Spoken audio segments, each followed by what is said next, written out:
Всем привет! Nissan Wingrad 2000 года. Проблемка такая была.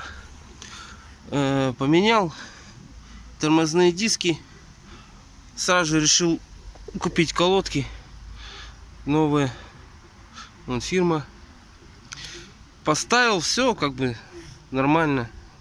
И чуть поездил.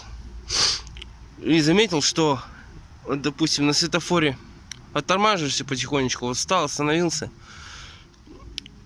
потом тормоз отпускаешь, начинает двигаться, и у тебя вот такой звук, как бы этот скрип начинает, хотя тормоза все отпущены.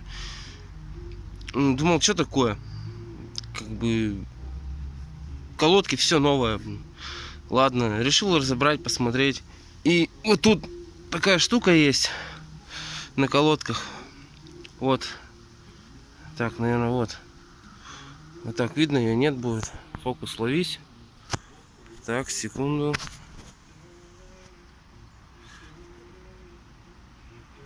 Что-то фокус не ловит.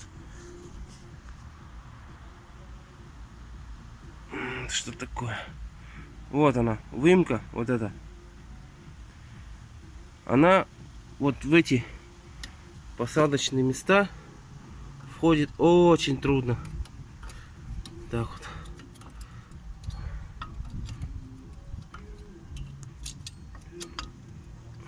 Очень трудно сюда входит, туго. Ее как будто вот клинит, она малый ход у нее есть. Ты тормозишь, и вот она подклинивает, как бы вот в этих местах. У меня вот есть вот пластиночки такие, вот если без них, то может быть нормально было бы.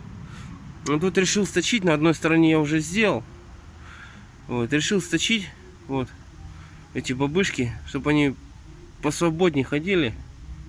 Думаю, проблема исчезнет. В интернете как бы не особо там много конкретно все рассказывается. Ну вот решил заснять вот спонтанно вообще вот просто.